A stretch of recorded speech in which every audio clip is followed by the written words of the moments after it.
भाग्य को कोसने वाले लोग इस कहानी को जरूर सुने। एक बार एक इंसान अपनी जिंदगी से बहुत परेशान था।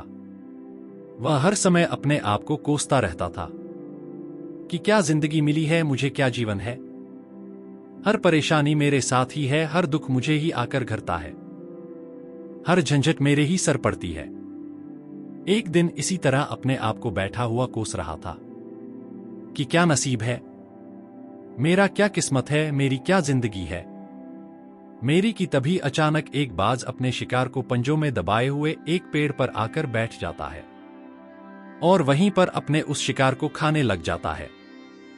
यह परेशान आदमी जब उस बाज को देखता है तो कहने लगता है कि क्या जिंदगी है इसकी, क्या जीवन जी रहा है, मजे का, ना इसे खाने की चिंता, ना पीने की, ना पहनने की और ना ही परिवार की शिकार करता है और मस्त खुली हवाओं में कभी इधर घूमता है कभी उधर घूमता है, सारे दिन आसमान में उड़ता रहता है। असल जिंदगी तो यही है, जीवन तो यह जी रहा है। और फिर वह आसमान की तरफ देखकर जोर जोर से चिल्लाता है कि काश मैं भी एक बाज होता तो मुझे भी कोई दुख ना होता, मुझे भी कोई परेशानी ना होती, काश मैं भी एक बाज होता। जब वह 2 से 3 बार जोर जोर से चिल्लाता है कि काश मैं भी एक बाज होता तो मुझे भी कोई दुख ना होता, मुझे भी कोई परेशानी ना होती, तो अचानक आसमान में बिजली कड़कने लग जाती है और आसमान से आवाज आती है कि हे इंसान, क्या यह हमने सच सुना कि तू हमारी दी हुई जिंदगी से परेशान है और तू एक बाज बनना चाहता है। तो इस आकाशवाणी को सुनकर यह इंसान हैरान रह जाता है और आसमान की तरफ देखकर कहता है कि हाँ, मैं सच में अपनी इस जिंदगी से बहुत परेशान हूं, क्योंकि हर परेशानी मेरे साथ ही है, हर दुख मुझे ही है, हर तकलीफ मेरे ही साथ है। तो आसमान से फिर आवाज आती है कि हे इंसान, एक बार फिर सोच ले, हमने तुझे बड़ी प्यारी जिंदगी दी है, लेकिन अगर फिर भी तू चाहता है कि हम तुझे बाज बना दें तो हम तुझे बाज बना देंगे, लेकिन अगर एक बार हमने तुझे बाज बना दिया तो फिर हम तुझे बाज से इंसान दोबारा नहीं बनाएंगे। तो यह आदमी तुरंत जवाब देता है कि मैंने अच्छी तरह से सोच लिया है कि मुझे बाज ही बनना है और एक बार बाज बनने के बाद मैं दोबारा कभी नहीं कहूंगा कि मुझे इंसान बनना है। तभी ऊपर से आवाज आती है कि जैसे तुम्हारी इच्छा, और वह इंसान बाज बन जाता है। बाज बनते ही वह इंसान खुली हवाओं में उड़ने लगता है, कभी उड़ता हुआ इधर चला जाता है, कभी उड़ता हुआ उधर चला जाता है और सोचता है क्या मजे की जिंदगी है, असल जिंदगी तो यही है, ना कोई चिंता, ना कोई परेशानी, ना कोई डर। वह सारा दिन ऊंचे आसमान में उड़ता रहता है, 2-3 मिनट पंख मारता है, उसके बाद पंख मारना बंद कर देता है और लंबे समय तक हवाओं में तैरता रहता है।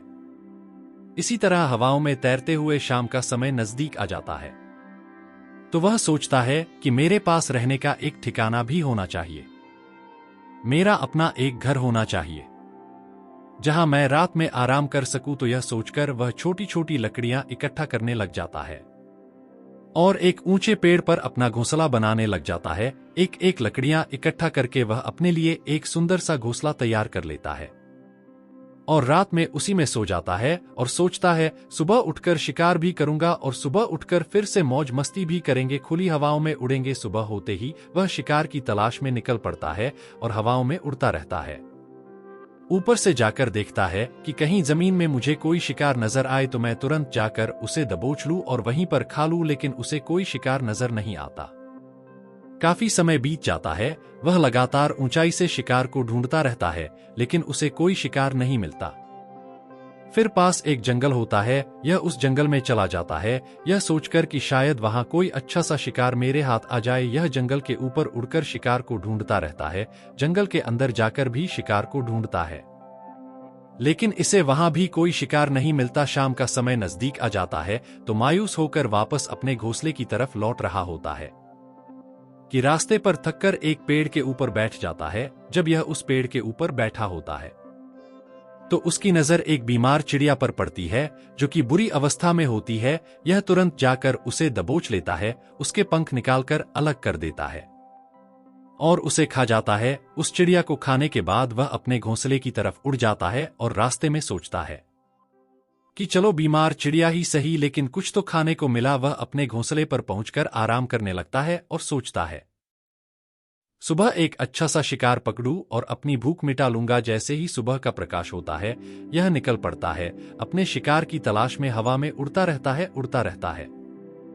लेकिन आज फिर कोई शिकार इसके हाथ नहीं आता। काफी समय बीत जाता है।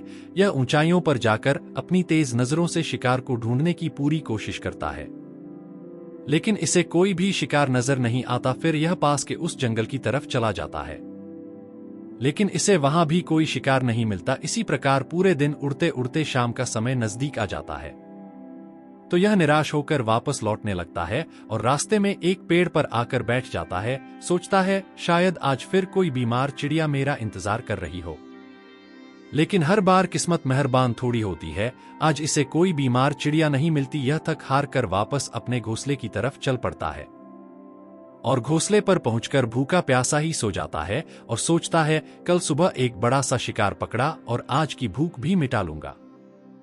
रात को अपने घोंसले में सोया होता है, गहरी नींद में होता है कि तभी एक भयानक तूफान आता है। इस तूफान की हवा इतनी तेज होती है कि इसके घोंसले को उड़ाकर एक जगह फेंक देती है और उसे कहीं दूर दूसरी जगह फेंकते हैं।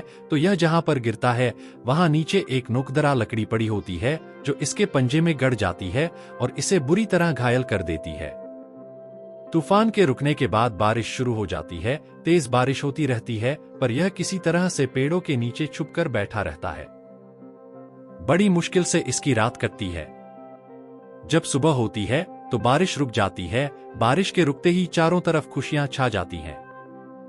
चारों तरफ हरियाली छा जाती है। नदियां और झरने तेजी से बहने लगते हैं। सब कुछ फिर पहले के जैसा हो जाता है। लेकिन यह बाज अब पहले के जैसा नहीं रहा। इसका पाँव बुरी तरह घायल हो चुका है। इसके पंजे में जो लकड़ी लगी थी उसकी वजह से इसका पंजा बुरी तरह छत बिछत हो गया है। और मैं आपको बता दूं कि बाज का जो पंजा होता है वह उसके शिकार को पकड़ने के लिए सबसे जरूरी होता है, क्योंकि बाज अपने पंजों से ही अपने शिकार को पकड़ता है और फिर अपनी चोंच के माध्यम से नोच नोच कर खाता है। लेकिन अब इस बाज का पंजा बुरी तरह से घायल हो चुका था और वह पिछले 2 दिनों से भूखा भी था। यह शिकार की खोज में थोड़ा सा उड़ता है कि शायद फिर कहीं कोई बीमार चिड़िया इसे मिल जाए, लेकिन कहाँ बार बार कोई बीमार चिड़िया मिलने वाली थी। वह कुछ देर तक उड़ता है, लेकिन फिर भूख और दर्द के मारे थक कर एक पेड़ पर आकर बैठ जाता है। वह पेड़ पर आकर बैठ तो जाता है, लेकिन उसे पता नहीं था कि यहाँ एक और मुसीबत उसका इंतजार कर रही है। और वह मुसीबत यह थी कि 8-10 कौओं का एक झुंड मिलकर इसे परेशान करने लग जाते हैं। इसके ऊपर आकर इसके घाव में चोंच मारने लग जाते हैं। उन्हें भी पता चल जाता है कि यह बाज घायल है और भूख की वजह से कमजोर भी है। यह बाज उनसे बचने के लिए थोड़ा सा उड़ता है और फिर जाकर बैठ जाता है। उनसे पीछा छुड़ाने का प्रयास करता है, लेकिन वह फिर इसके पीछे आ जाते हैं। तो यह फिर उड़कर थोड़ी दूर चला जाता है, लेकिन वह इसका पीछा नहीं छोड़ते और बार बार इसके पास आकर इसे परेशान करते हैं। कौवे अक्सर बाज के साथ ऐसा करते हैं, लेकिन फिर बाज भी उनके साथ एक खेल खेलता है। जब कौओं का झुंड बाज को परेशान करता है और उनका पीछा नहीं छोड़ता तो बाज हवा में सीधी उड़ान भरने लग जाता है। वह तेजी से सीधा ऊपर की ओर उड़ने लग जाता है। कौवे भी उसके पीछे उड़ते हैं, लेकिन कुछ देर तक उड़ने के बाद कौवे ऐसी ऊंचाई पर पहुंच जाते हैं जहां पर उन्हें ठीक से ऑक्सीजन मिलनी बंद हो जाती है। उनका दम घुटने लग जाता है, उनकी सांस रुकने लग जाती है। तो फिर वह वहां से ऊपर नहीं जा पाते, पर क्योंकि बाज तो बादलों से भी ऊपर उड़ सकता है, इसीलिए वह तो ऊपर चला जाता है। लेकिन कौवे वहां से ऊपर नहीं जा पाते और वो नीचे आने लगते हैं। तो इस तरीके से बाज उनसे अपना पीछा छुड़ा लेता है। लेकिन ऐसा करने के लिए, इतनी ऊंची उड़ान भरने के लिए इस बाज के पास उतनी ताकत नहीं थी, क्योंकि यह भूखा भी था और घायल भी था। तो यह उड़ता और थोड़ी सी दूर जाकर बैठ जाता और कौवे फिर आकर इसे परेशान करने लग जाते। इसी तरह भूख और घायल हालत में एक दिन गुजर जाता है, दूसरा दिन गुजर जाता है, तीसरा दिन गुजर जाता है, लेकिन इस बाज की हालत में कोई सुधार नहीं हो रहा था। वह बद से बदतर होती जा रही थी। चौथे दिन जब यह बिल्कुल खत्म होने पर आ जाता है, इसके अंदर बिल्कुल ताकत नहीं बचती और इसका शरीर इसका साथ छोड़ने लगता है। तो यह किसी तरीके से उड़कर पास ही इंसानों की एक हॉस्पिटल होती है। उसकी छत पर आकर बैठ जाता है और वहां से आने जाने वाले मरीजों को देखता है और अपने आप से कहता है कि काश आज मैं एक इंसान होता तो ऐसे छोटे मोटे जख्मों का हॉस्पिटल से इलाज करवा लेता या किसी को बता देता कि मैं भूखा हूं, परेशान हूं, मेरे साथ यह परेशानी है। लेकिन आज मैं एक ऐसा बेजुबान परिंदा हूं जो किसी से कुछ नहीं कह सकता, किसी को अपना दुख नहीं बता सकता, किसी से कोई मदद नहीं मांग सकता। यही बात सोचकर वह उसी छत पे अपना दम तोड़ देता है। वह अपनी जान की कुर्बानी तो दे जाता है, लेकिन साथ ही साथ हमें यह सीख भी दे जाता है कि आपको जैसा बनाया गया है, आप जैसे भी हो उसी में खुश रहो और उसी में बेहतर करने की कोशिश करते रहो, ना कि इस बात से परेशान रहो कि काश में ऐसा होता, काश में वैसा होता, काश मैं यह बन जाऊं। आपको जैसा भी बनाया गया है, आप उसी में अपना सर्वश्रेष्ठ करने का प्रयास करते रहो। दोस्तों, यह कहानी तो काल्पनिक है, लेकिन हमें जीवन का एक बहुत ही महत्वपूर्ण नियम सिखा कर जाती है कि हम जैसे भी हैं अच्छे हैं, बस हमें उसी में अपना सर्वश्रेष्ठ करने का प्रयास करते रहना चाहिए। दोस्तों, हमारा आज का वीडियो कैसा लगा कमेंट करके जरूर बताइए और वीडियो के अंत में लाइक शेयर सब्सक्राइब का बटन क्लिक करना ना भूले। धन्यवाद।